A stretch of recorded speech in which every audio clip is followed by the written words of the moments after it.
All right, so what we have now is, okay, it's not, it doesn't show up in the notebook, but it does open the file. Let me just see what happens if I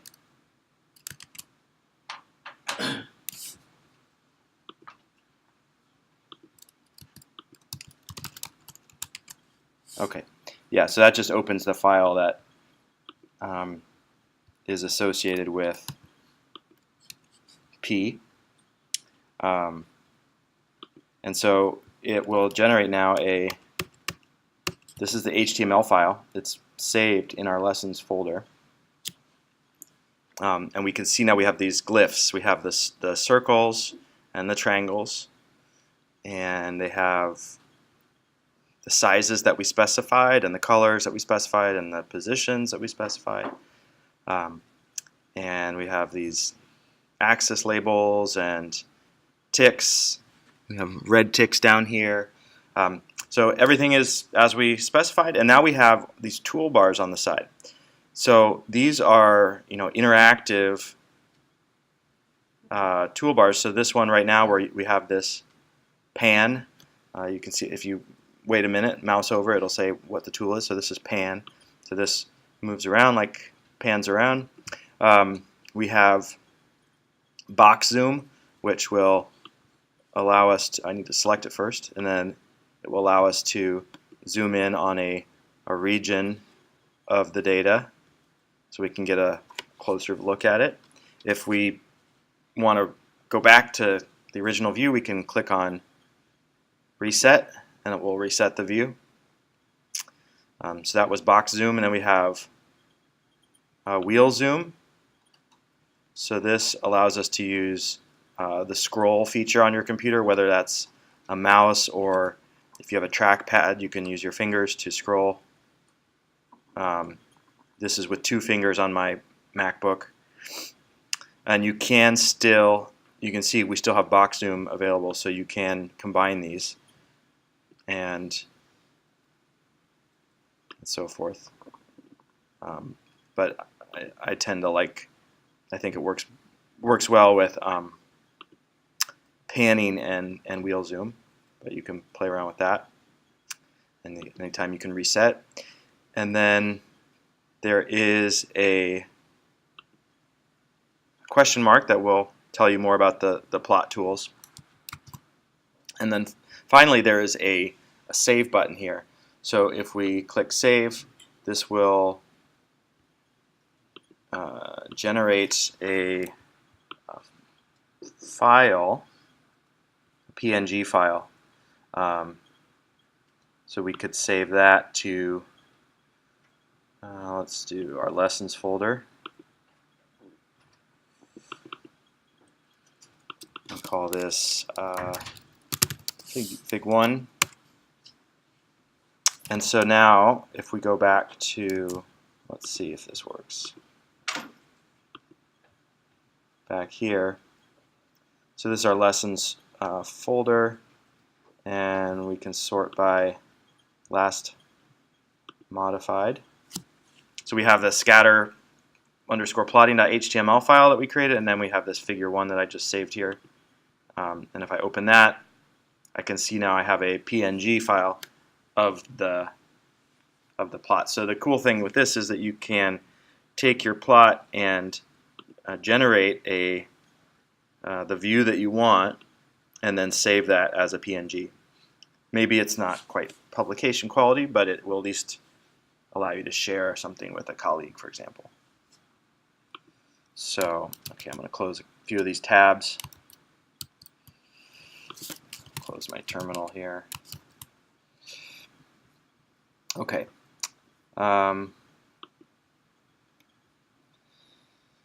So that is sort of one quick example. But let's see here a few different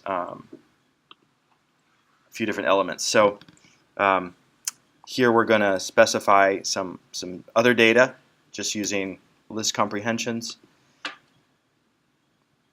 and specify the output file. Now we're going to create a figure that has some different tools. So up here we didn't specify which tools we wanted to have in our plot, but we just got the default ones. But if we want, we can specify exactly which tools we want.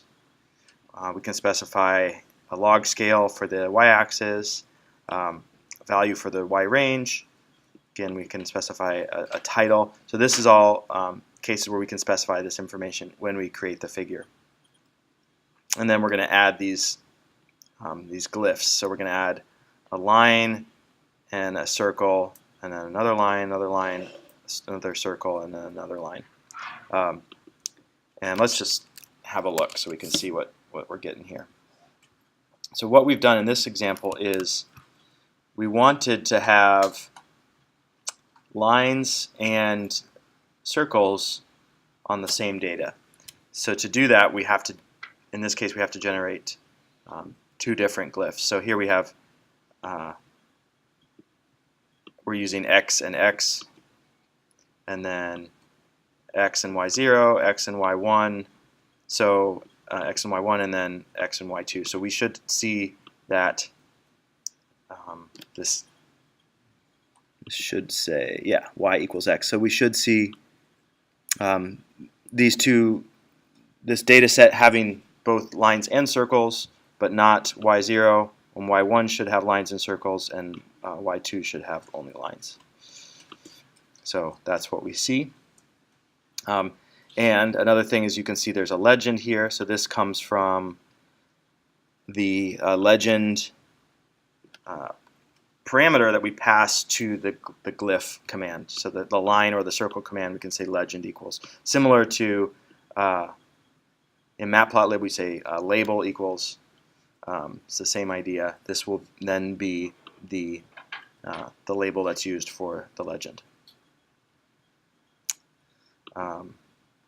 And another cool thing is that if for example, in this y1 example, we have the same legend.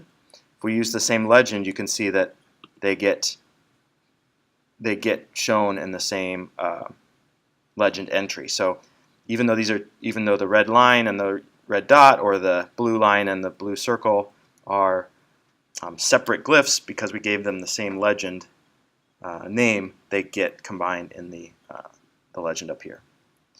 We can also see that we have this Y scale that we asked for.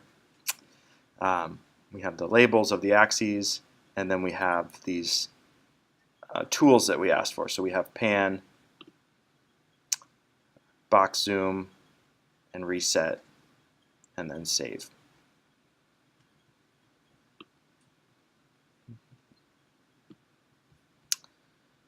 All right. So I mentioned earlier that there's different ways of storing the data in the, or rather, there's different ways of storing the extra code that's needed to run the notebook or run the plot. So there's some JavaScript and CSS, and this is the way that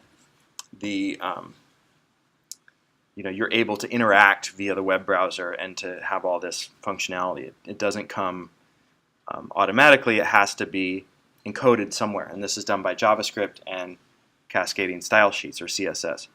So that style sheet is stored, typically stored in a remote server, and so every time you generate a graph, Bokeh is going to pull that CSS and JavaScript from the server, which is pydata.org.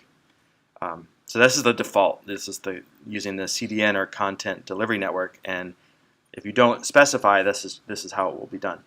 But there's other options. You can store the JavaScript and CSS locally with a relative path, locally with an absolute path, or inline, which is in line with the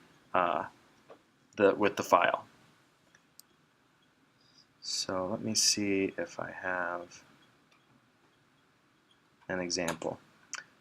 So let's do this next example, and then I'll show you what those files actually look like. So we talked about some different tools that we can use. So I'll introduce a couple more customization options here. So we saw tools above. We also have this option, toolbar location. So in this example, we're going to again specify the height and the width. We're going to specify the various tools that we want to use, and then we're going to also specify the location. So we're going to put the toolbar below the plot instead of on the side, and control a bit how the toolbar gets displayed. And then we're going to create two different glyphs, circle and line, again with the same data, so they should be superimposed with two different colors. And then we're going to create this using the inline mode. So this will put all of the code that's necessary locally, so you don't need to be connected to the internet for this to work. So again, we can see we have our toolbar down here is on the bottom. We've now used this. We now have this lasso tool, which doesn't zoom in, but it will highlight the points that are selected.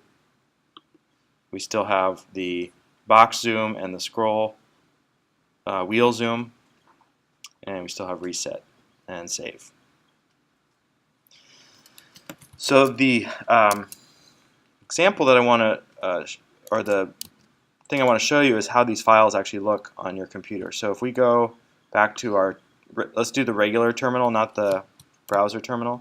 Open up a new tab and go to SIO 209 lessons, and we can do, if you use the aliases that I suggested at the beginning of the course, then that will make this a little easier. So I want to see the files in this folder, and if you use the aliases that I use this tail with two L's. This is gives you the last 10 files that were changed in this folder using an alias. In fact, you can look at your aliases by typing alias, and it will list all the aliases that you have on your computer. So I like this one, tail, which is ls dash lrt. Pipe that to the tail command. I also have commands for Sublime Text, and if you use Atom, maybe you want one for Atom. Remember, all these aliases are defined in our .bash bash profile or bash rc file. So I'm going to use Sublime Text. If you have Atom, you're going to want to use Atom. What I want to do is open up those HTML files and actually look at them. So let's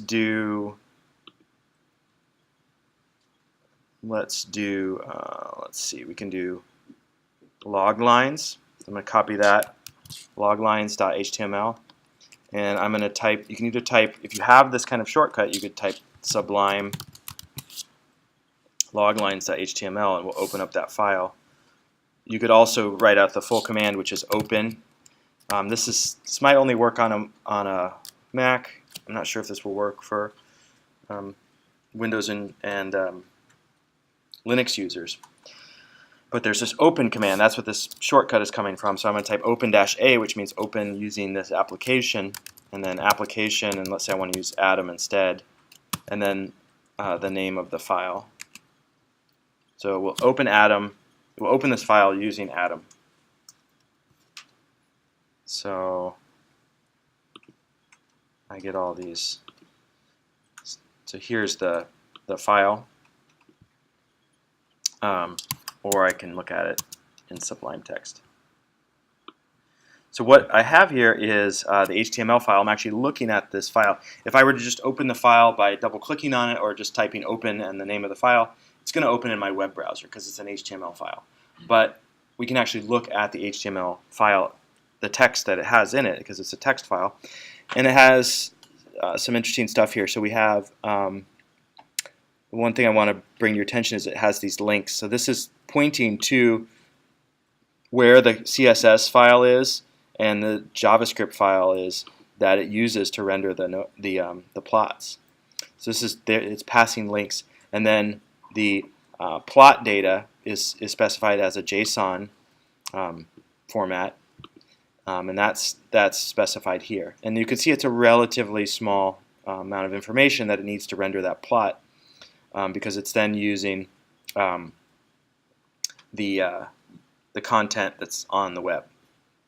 So if we look instead at the file we just made, scattertools.html, where we had mode equals inline instead of mode equals CDN, we can see that it looks different. So however you managed to open that file before, do the same thing, but this time with scattertools.html.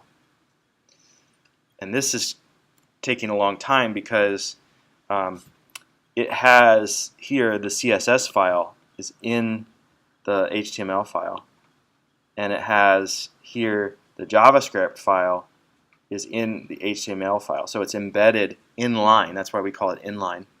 So this is now a much bigger file because all of this content that's needed to render the plots is stored in the HTML file. So if you use the du command, I can say du star.html. This would give me the size of all the HTML files in this directory.